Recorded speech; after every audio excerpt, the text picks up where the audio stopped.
So నిన్న చూసినట్టయితే పవన్ కళ్యాణ్ గారు కొన్ని వ్యాఖ్యలు చేశారు. నేను ఎప్పుడు అన్నాను అలా ఎవరైనా మాట్లాడతారా అని చెప్పేసి మాట్లాడడం జరిగింది. అది ఏంటంటే శ్రీవారి లడ్డు కల్తీ విషయంలో మాట్లాడడం జరిగింది. మరి ఇన్ని రోజులు ఎవరు దాని గురించి ఎత్తారు, ఎవరు వల్ల అయిందని చెప్పి మాట్లాడారు, ఏంటంటారు అసలు? నేను మీటింగ్ పెట్టి ఆయన మాట్లాడింది ఏమంటే, ఏ ముఖ్యమంత్రి అయినా సరే లడ్డూలో కల్తీ చేయమని అంటారా, అట్లా అంటారని ఎవరైనా సరే బుర్ర లేకుండా మాట్లాడతారా అని అన్నారు. ఒకసారి మీ ప్రసంగాలు తీసుకొని వినండి పవన్ కళ్యాణ్ గారు.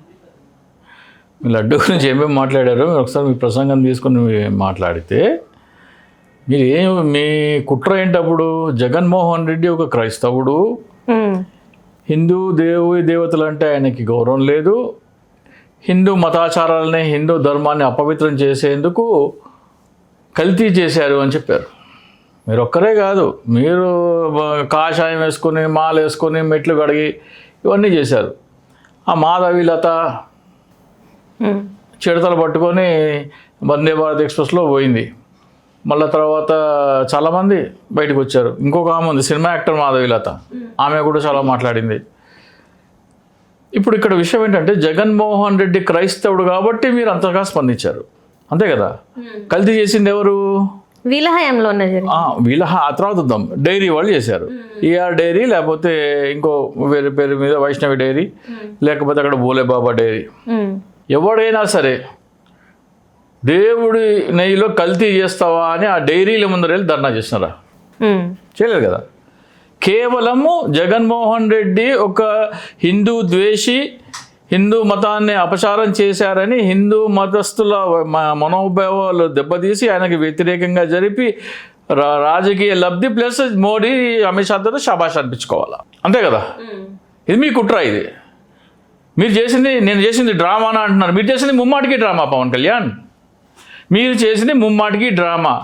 ఏ 4 ట్యాంకర్లు అయితే టెస్ట్ చేస్తే దాంట్లో పంది కొవ్వు కలిసిందని మీరు ప్రచారం చేశారో, ఆ 4 ట్యాంకర్లు మళ్ళీ ఆగస్టులో వచ్చాయి వేరే పేరు మీద. నువ్వు చేసింది డ్రామా కాకపోతే పవన్ కళ్యాణ్, నువ్వు చేసింది డ్రామా కాకపోతే తిరుమల తిరుపతిలో 3550 మెట్లున్నాయి. నువ్వు అమ్మవారి గుడి దగ్గర 10-12 మెట్లు కడిగావు కదా. తిరుమల తిరుపతిలో నీ ప్రభుత్వ హయాంలో కల్తీ అని తేలి వెనక్కి పంపిన ట్యాంకర్లని మళ్ళీ వాడినందుకు నువ్వు తిరుమల తిరుపతి దేవస్థానం 3550 మెట్లు కడుగు, లేకపోతే నువ్వు అప్పుడు చేసిన డ్రామా. నువ్వు చేసింది డ్రామా అన్నావు కదా, నువ్వు చేసింది ముమ్మాటికి డ్రామానే. నువ్వు తిరుమల తిరుపతి దేవస్థానంలో నువ్వు డిప్యూటీ సీఎంగా ఉన్న ప్రభుత్వంలో తిరిగి వెనక్కి ఏమని ఎందుకు వెనక్కి పంపించేశారు మీరు? పంది గోవు కలిసింది, జంతువు గోవు కలిసింది, చేప నూనె కలిసింది అని చెప్పారు కదా. ఆ కారణాల చేత వెనక్కి పంపించేసిన ట్రక్కులు, అవే ట్యాంకర్లు పేరు మార్చి వైష్ణవి డైరీతో మళ్ళీ వచ్చాయి. అది వాడారు, భక్తులకి పంచారు, భక్తులు తిన్నారు. మీరు ఏవైతే ముందు జగన్మోహన్ రెడ్డి మీద ఆరోపణ చేశారో అవి భక్తులు తినలేదు, ట్యాంకర్లు వెనక్కి పోయినాయి. అవి టెస్ట్లో దొరికి వెనక్కి వెళ్ళిపోయినాయి.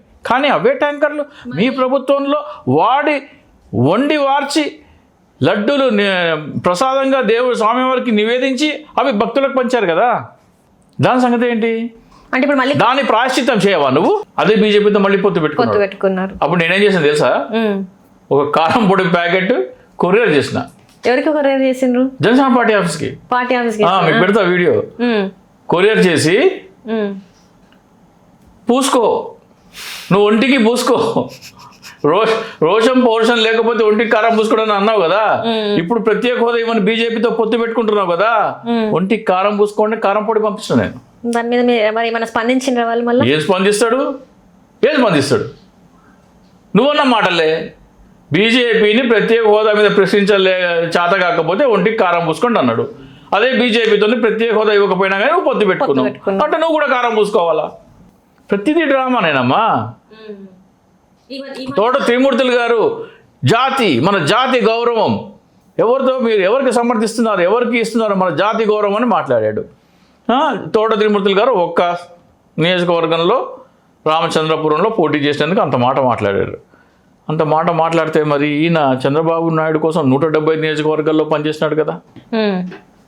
ఆయన ఒక్క నియోజకవర్గంలో పోటీ చేసి చంద్రబాబు నాయుడుకి గెలుపు కోసం ముఖ్యమంత్రి చేయడానికి ఒక నియోజకవర్గంలో పోటీ చేసినవాడే మోచేతి నీళ్లు తాగేవాడు ఎంగిలి విస్తరాకుల్లో మెతుకులు ఎరుకునేవాడు అని అన్నవే.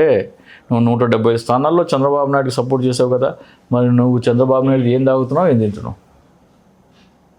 నీ భాషనే నువ్వు అన్న దాంట్లో నాకు సమాధానం చెప్పు.